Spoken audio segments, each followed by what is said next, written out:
Deep within the Ranthambore Game Reserve, something impossible happened. An Impala named Amara found an abandoned tiger cub prying alone in the jungle. What she did next defied all the laws of nature. Amara, prey, adopted Kovu, a predator destined to hunt her. Years later, when Kovu became a powerful adult tiger, something extraordinary happened in his territory. What you're about to discover will completely change your view of compassion and wild instinct. It was dawn in the Ranthambore Reserve when Amara heard something that made her heart race. A faint, desperate cry came from the dense forest. Her instincts screamed at her to run in the opposite direction, but something stronger pulled her toward the sound. As she approached the clearing, her eyes met a sight that should have terrified her.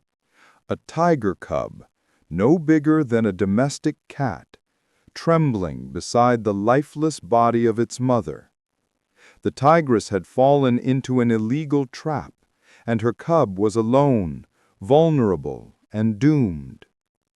Amara watched little Kovu for long minutes.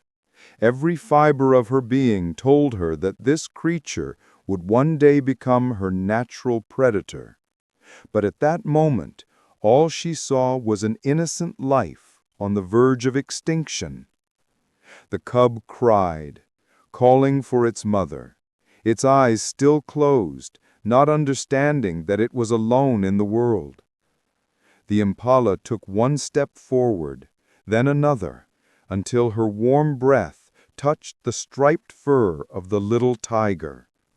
What happened next defied millions of years of evolution. Amara lowered her head and gently nudged Kovu with her snout, guiding him away from his mother's body. The cub, guided by the warmth and scent of a living being, instinctively snuggled against the Impala's body.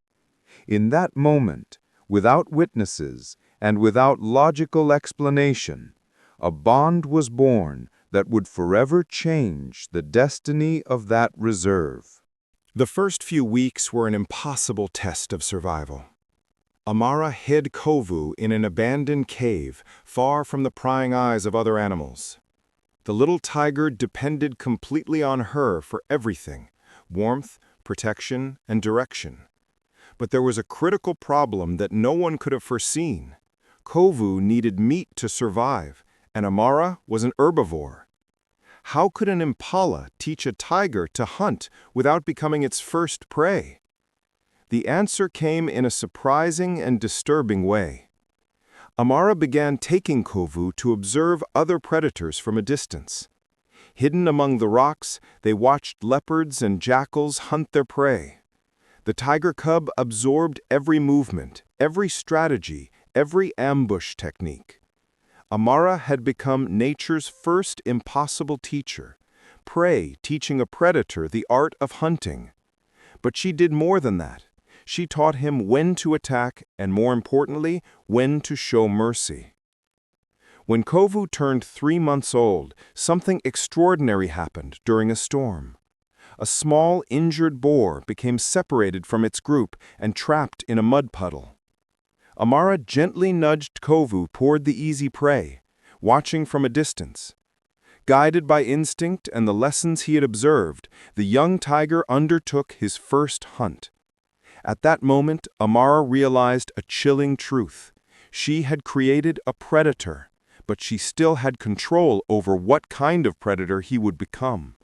Months passed, and Kovu grew in size and strength at an astonishing rate. By 6 months old, he was already larger than Amara, his claws sharp and his teeth capable of tearing flesh with ease. Other animals in the reserve began to notice the unlikely pair, an impala walking side by side with a young tiger. Shock and confusion spread through the jungle like wildfire. But what no one could understand was why Kovu never attacked Amara, even when his hunter instincts awoke with fury. The answer lay in a daily ritual that Amara had established from the beginning. Every morning, before dawn, she gently touched Kovu's snout with her own, looking directly into his yellow eyes. It was a moment of recognition, a silent reminder of who he was and where he came from. This simple gesture created something that scientists would call impossible, a tiger that recognized an impala not as food, but as family. The bond between them transcended the food chain, but nature was about to test that bond in the most brutal way possible. One day, while resting near a stream, a group of 3 male impalas approached. They saw Kovu as a deadly threat and Amara as a traitor to her species. In a coordinated attack, they charged at the impala, determined to drive her from their territory. Amara was in real danger, and for the first time, Kovu would have to choose, protect his adopted mother or watch his own kind attack her. What happened in the following seconds left the entire jungle silent. Kovu lunged between the male impalas and Amara with unexpected speed. His roar echoed through the trees, a sound that mixed fury and protection. The 3 males froze instantly, their instincts recognizing the mortal danger before them. But Kovu didn't attack to kill. He simply positioned himself as a living shield, his eyes fixed on the aggressors, making it clear that anyone who touched Amara would have to get past him first. The impalas retreated slowly and disappeared into the vegetation. At that moment, something profound solidified in Kovu's heart. He wasn't just a tiger raised by an impala, he was a guardian. Amara had planted a rare seed within him, the ability to use his strength not to destroy indiscriminately, but to protect what was important. In the following months, this lesson would be tested repeatedly. Kovu grew stronger each day, and with his strength came the unwanted attention of other predators who saw the young tiger as a threat to their domain. At 12 months old, Kovu faced his first real life-or-death challenge. 2 adult male tigers, territorial brothers known for their aggression, invaded the area where he and Amara lived. They didn't just come to drive the young tiger away, they came to eliminate him permanently. Amara knew Kovu wasn't ready to face 2 experienced adults, but what she did next shocked even Kovu. She placed herself directly in the path of the invading tigers, challenging them with her own life. The 2 male tigers stopped, bewildered by the absurd scene before them. An impala protecting a young tiger defied all logic in the jungle. For a few precious seconds, their confusion gave Kovu the advantage he needed. Something within him awakened in that instant, not just anger or fear, but a strength that came from a deeper place. He saw his adoptive mother risking everything for him, and he realized that the time had come to prove everything she had taught him. Kovu charged forward with a roar that sounded not like that of a young tiger, but of a dominant one on the rise. The ensuing battle was brutal and swift. Kovu fought with a ferocity that surprised the 2 adult males. Each blow he delivered carried not only physical strength, but emotional determination. Amara had taught him to fight, not for territory or dominance, but for something greater, protection and love. The invading tigers, accustomed to power struggles, were unprepared to face an opponent fighting for his family. After minutes of intense combat, the 2 males retreated, wounded and defeated, disappearing into the shadows of the forest. Kovu was injured, bleeding from several deep cuts, but he was alive. Amara approached him, gently touching his bloodied snout, cleaning his wounds the way she always had since he was a cub. At that moment, the reserve's rangers witnessed the scene from afar through binoculars. They had been following this impossible relationship for months, documenting every moment. Now they knew they had to make a difficult decision: separate Kovu and Amara before something tragic happened, or let nature take its unpredictable course. 3 weeks after the battle, the reserve's conservation team made a decision that would change everything. Kovu had become too big, too strong, and his presence was altering the area's natural balance. They planned a capture and relocation operation, but they knew that separating Kovu from Amara would be traumatic for both of them. On the chosen morning, using tranquilizer darts, they managed to put Kovu to sleep while he rested. Amara watched from afar, unable to comprehend what was happening, emitting sounds of anguish that echoed through the forest as they took her adopted son away. Kovu was transported to a remote area of the reserve, a vast territory inhabited by a group of female tigers without a dominant male. The hope was that he could integrate naturally and assume the role of leader. When Kovu awoke, he was alone in an open transport cage, surrounded by unfamiliar smells and strange sounds. For 3 whole days, he refused food and water, constantly roaring towards the area where he had left Amara. The guards began to fear that he would die of sadness and dehydration. On the 4th day, something changed. 3 female tigers cautiously approached Kovu, drawn by his roars. They were sisters who had lost their male protector to hunters months before. Normally, a young male tiger would be rejected or attacked, but there was something different about Kovu. He showed no territorial aggression, no attempt to dominate by force.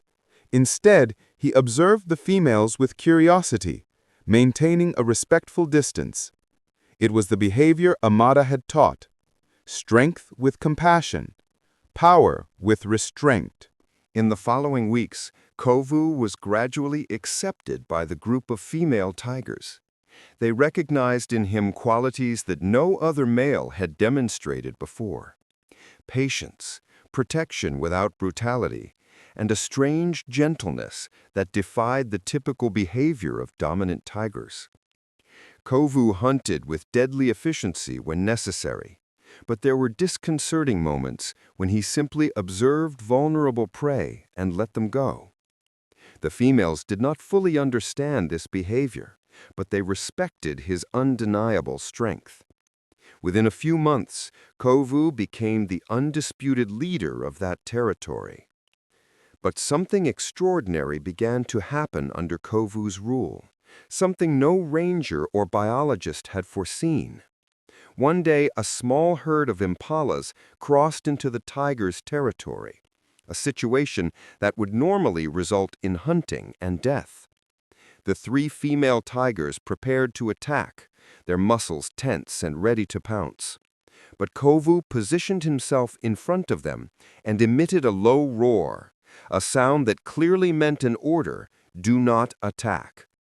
The females were confused, but obeyed their leader. The impalas passed unharmed, without even realizing the danger they had avoided. This pattern repeated itself day after day, week after week. Whenever impalas entered Kovu's territory, they were spared. The female tigers hunted deer, wild boar, and other abundant prey, but the impalas became untouchable. The rangers noticed this extraordinary anomaly and began documenting the phenomenon. They witnessed something unprecedented: a group of tigers voluntarily establishing a protected zone for a specific prey species. Amara's lesson had transcended her relationship with Kovu and was now shaping the behavior of an entire group of predators. 2 years had passed since their separation, when something unexpected happened. During a routine patrol, the rangers spotted a familiar impala near Kovu's territory. It was Amara, now older and visibly frailer, but still alive. She had traveled miles across the reserve, guided by some inexplicable instinct pulling her toward her adopted son. The rangers watched, fascinated, as Amara cautiously approached the area where Kovu lived, her steps hesitant but determined. No one knew what would happen when prey and predator reunited after so long. The moment of reunion occurred at dusk, when Kovu was resting near a lake. Amara emerged from the vegetation, and for an interminable moment they simply gazed at each other. Then Kovu stood and slowly walked towards her. The female tigers watched tensely, ready to intervene if necessary. But what happened took the breath away of all who witnessed it. Kovu lowered his massive head and touched Amara's muzzle with his, exactly as she had done when he was a cub. It was the recognition ritual she had established years before, perfectly preserved in the adult tiger's memory. Amara spent 3 days in Kovu's territory before leaving again. During that time, she was treated like royalty by the tiger family. Kovu hunted for her, brought her fresh water, and protected her while she rested. The female tigers, initially suspicious, observed the reverence their leader showed for the Impala and adjusted their own behavior. When Amara finally left, she left behind something deeper than memories. She had proven that love and compassion can rewrite even the most primal instincts of the wild. Today, Kovu's territory in the Ranthambore Reserve is known among rangers as the Impala Sanctuary. Entire herds of these animals have migrated to that area, instinctively recognizing that they are safe there under the protection of a predator who has chosen mercy. Kovu has fathered several cubs, and surprisingly, the female tigers teach the young the same respect for impalas that their leader demonstrates. This behavior is being passed down from generation to generation, creating a lineage of tigers that defy the very nature of their species. Amara lived for another 5 years after their reunion, always returning to Kovu's territory during the dry seasons. When she finally died of natural causes, her body was found just a few meters from the cave where she had raised Kovu as a cub. The guards reported that Kovu stayed by her body for 2 whole days, refusing food and shunning any animals that approached. It was a mourning ritual that no tiger should be able to demonstrate for prey. But Kovu didn't see Amara as prey. He saw his mother, his teacher, the origin of everything he had become. The story of Amara and Kovu reminds us that the most powerful bonds transcend biology and instinct. An impala taught a tiger that being strong doesn't mean being cruel, that true power comes from the ability to choose compassion even when violence would be easier. To this day, tourists and researchers visit that area of the reserve to witness the impossible phenomenon: tigers and impalas coexisting in the same territory, not out of fear, but out of respect. Amara's legacy proved that even in the wildest jungle, love can change the course of nature. If you enjoyed this story, please like it, subscribe to the channel to help me bring you more stories, and turn on notifications. Comment what you thought and leave your tips and suggestions in the comments. Don't stop here. Keep watching our other videos.